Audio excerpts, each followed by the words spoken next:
Yo, yo, yo, people and patrons of the night. It is your boy, the Horrorlander, aka your favorite horror hero.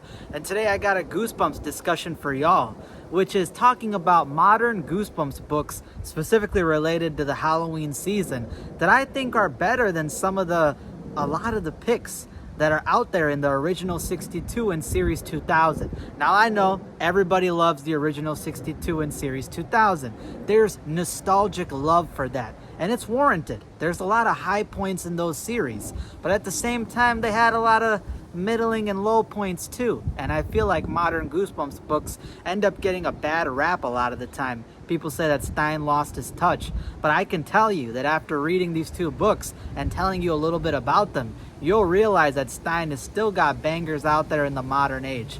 And I can promise you, you should check out the recommendations in this video. So without further ado, let's talk about the books that I believe are some bangers that beat out some of the best books even from the OG series, such as The Haunted Mask, Welcome to Dead House, Say Cheese and Die, Werewolf Skin, Are You Terrified Yet, etc. Well, doesn't beat all those, but close enough. Hit it. Put your hands together, cover your eyes. Getting ready for a big surprise. Spirits in a bottle, ghosts in the machine. Walking on water, floating on a dream. Who's fooling who? Now, while those books are amazing stories, really, really good books that everybody needs to check out and read, and they're definitely the high points of the original 62 and series 2000, in my opinion, that doesn't account for the entire series as a whole. As many of you may know, Goosebumps is an anthology book series. All the different stories are pretty much not connected to each other, and you can read any individual book at any time. So there's always going to be a variety. And with variety, you got really good stories, and then that comes with really bad stories or really middling stories. There is a lot of middling bad books that are within the original 62 and series 2000 among the amazing books that are in there. So I feel like when it comes to modern Goosebumps books, people kind of pull the trigger too fast and they treat it as if Stine has lost his magic. He's lost his writing capability, and that all the modern books that drop are just not the same feeling. All bad, all have nothing to offer. And in my read through so far of different Goosebumps books from different series, that's just not true. There is banger modern Goosebumps books out there. Yeah, there's bad ones. Yeah, there's middling ones, but that's no different than what it was back in the day. But these modern ones, you would be surprised. They actually have a lot of gore in them. They can be very dark at times. They're experimental. These books are pretty much up there with some of the highest points in the original 62 run and series 2000 of Goosebumps. Goosebumps books that are very high quality in my opinion, dark, disturbing, well written, got fantastic stories, that you give them a read. Class is now in session. Get out your notebooks, get out your pens, and get ready to learn something by the end of this video. So the first modern Goosebumps book that I want to talk about is a fantastic Halloween story. One that could easily have been an absolute banger if it dropped during the original 62 and series 2000 to people who were growing up back then. But it's a modern Goosebumps book. It has some really intense, scary scenes in it. It involves one of my favorite story franchises within the Goosebumps IP. Some of my favorite characters. It involves a creepy urban legend that gets brought to life with the famous Goosebumps villain. And man, oh man, it's just a spooky good tale to read. And that is The Screams of the Haunted Mask from the Goosebumps Horrorland series. Screams of the Haunted Mask storyline takes place almost a year after the first book. So the second book's continuity is effectively erased from this one. This is a direct sequel to the first book, kind of like a retcon timeline.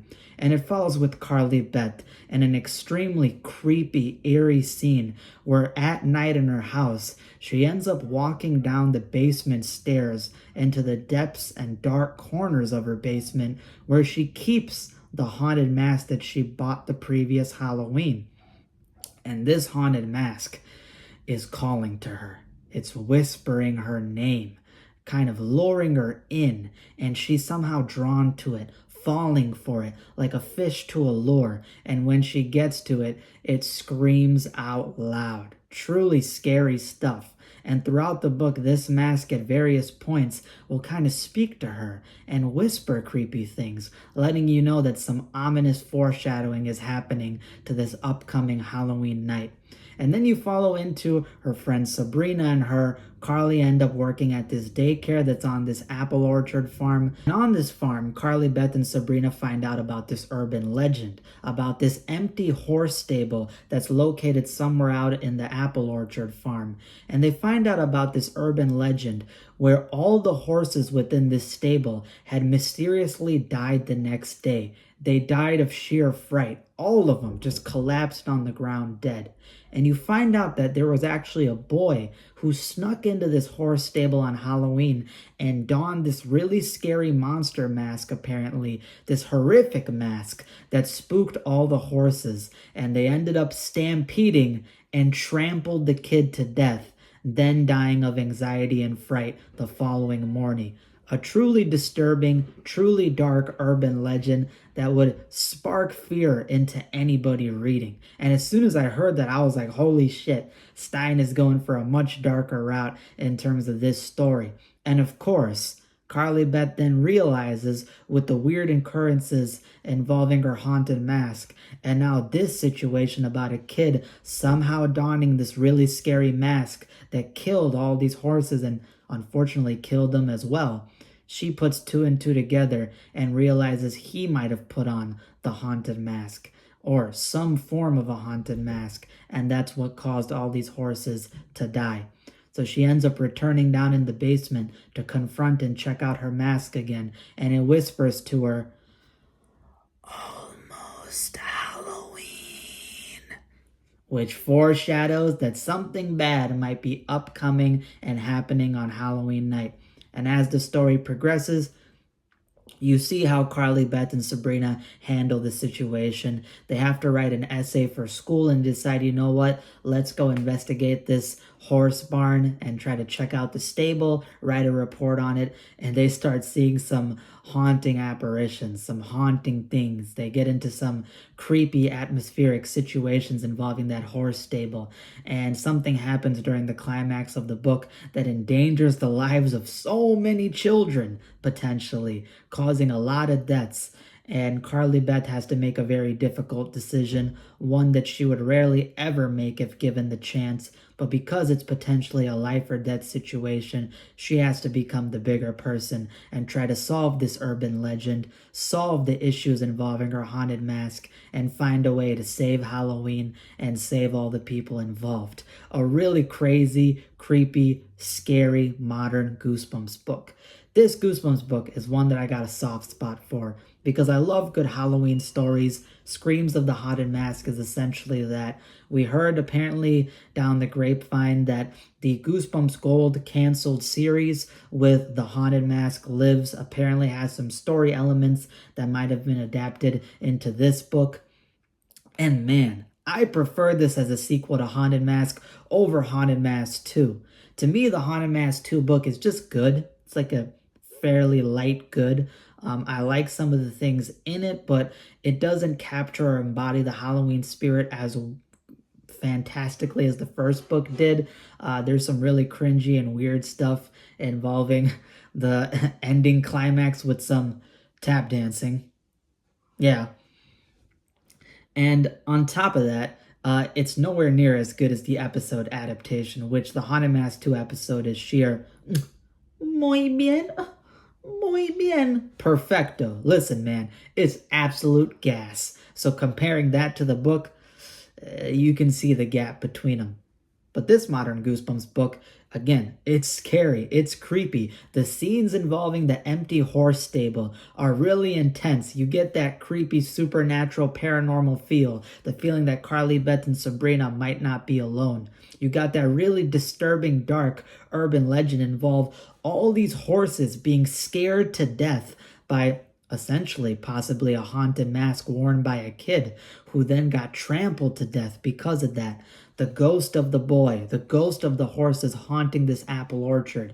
And on top of that, you got the original haunted mask in the story, doing that creepy whispering down in the basement, calling to Carly Beth, luring her back in, intentionally or unintentionally, with how the story unfolds. The idea of it screaming, the idea of it whispering, almost Halloween. All really good stuff to get you in the vibe of the holiday. And just overall, it is a great haunted mask story. I've not read Most Wanted Haunted Mask, but out of the episode adaptations that I've seen, out of the 2 books I've read, and out of any other haunted mask related media books, this one is right under the first book for me. I got the first book at almost a 10 out of 10, like a 9.7 out of 10. It's an A plus S tier book.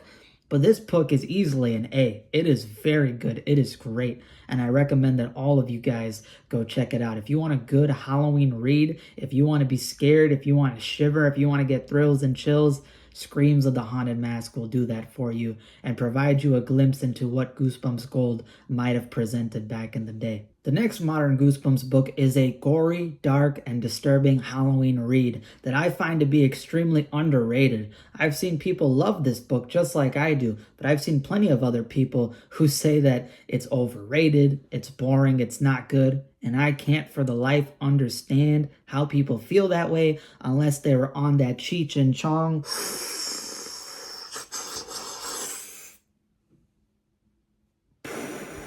vibe. Because man, this is a fantastic modern Goosebumps book, and that is from Goosebumps Most Wanted Special Edition, Zombie Halloween.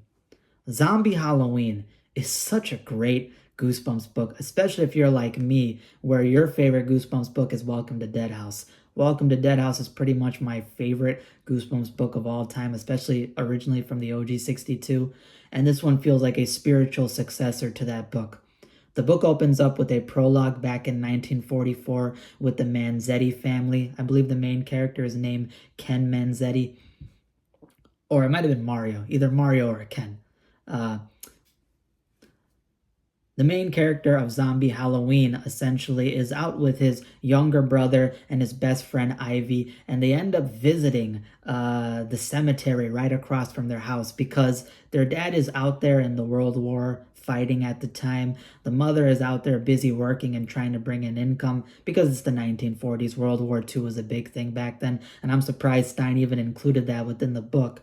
And they have nothing to do. They live in this old, decrepit, scary-looking house and mansion that they could only afford because they don't have much income, and it very much kind of resembles the cover from Welcome to Dead House. And they decide, you know what, it's Halloween night, let's go out there to this cemetery and go check it out because that's what the little brother wants. And the main character, the protagonist, is sort of hesitant, but his friend Ivy sort of eggs him on as well.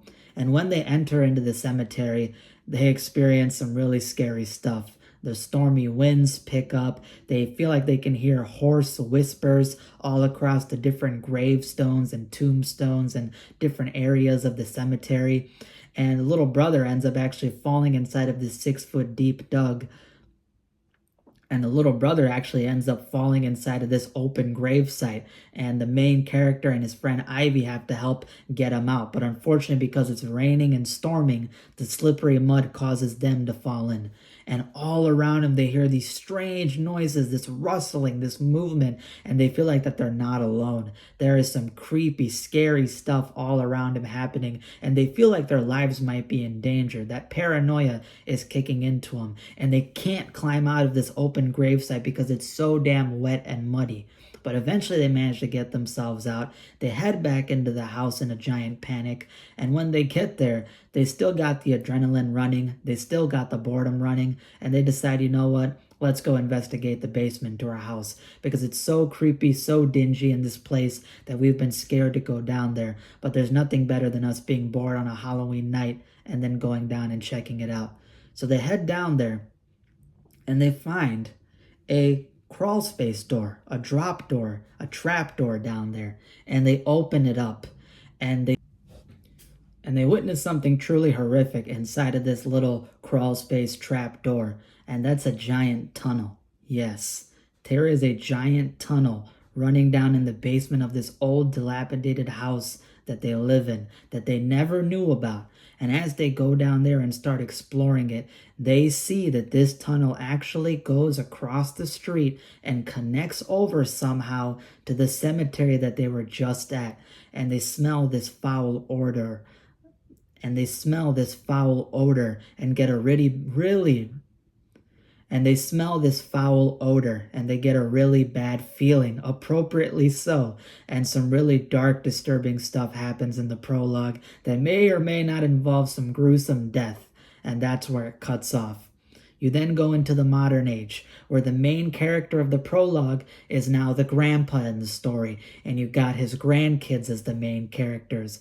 The main character is a Manzetti protagonist, and his best friend and him are both into zombie movies. They got this like Walking Dead spoof that the town is all in love with. Halloween is coming up. They're looking for some scary, fun stuff to do, and you see that the grandpa is very much in a sort of PTSD, traumatized state throughout the entire book. A really strange guy that they think for some reason, although we know why he feels and acts the way that he does. And they end up getting this weird encounter where these neighbors start moving into the house next to them, and they're bringing in coffins. They got some really weird personalities and quirky things going on with them. And the family decides, you know what? In order to help out the neighborhood, we're going to help make a Halloween party at our house, and it's going to be held within the basement, the same basement that we saw integral to the prologue. And unfortunately, as the story progresses, the family starts noticing some weird stuff with the grandpa. There's some news reports about kids in the local town saying that they've been spotted and attacked by zombies. That seems like all one big giant Halloween spirited prank. But we realize as the story goes on, there might be much darker, scarier things going on in this town, and they got really deep roots. And unfortunately, the kids and the main characters in this story have to uncover and figure them out in order to save their family, save the town, and stop something truly horrific from happening on Halloween night. And that's Zombie Halloween. This is a very dark and disturbing book. If you thought Welcome to Dead House was dark and disturbing, this book is that as well. Even more so in some cases. There is explicit gore. There's disturbing descriptions of creatures and villains and, well, you know the title, zombies in the book. You got some actual deaths that happen to people.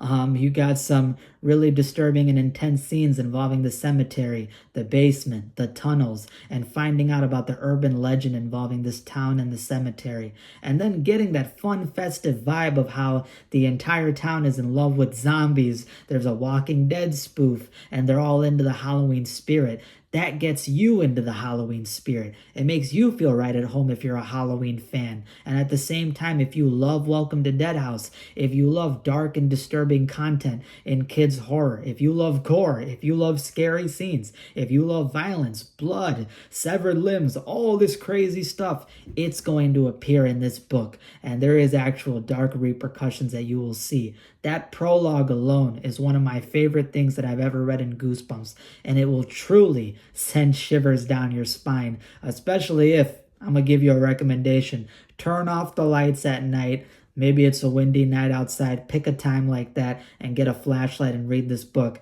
You might have to pack yourself a diaper, all right? Get that 2-ply right on standby and make sure that all the places in your house that could be possible entrances are locked up. And if you got a crawl space, you're fucked, buddy.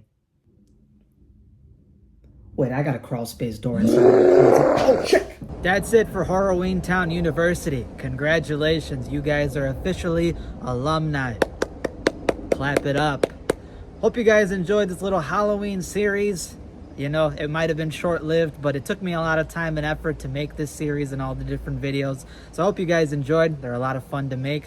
And I'll see you till next time, whenever the next upload may be. I might be taking a little bit of a break, but don't worry. Your boy, the horror hero, will always crash land and return again. So, deuces. And happy spooky October and happy Halloween, ghouls and goobers. You got me going crazy.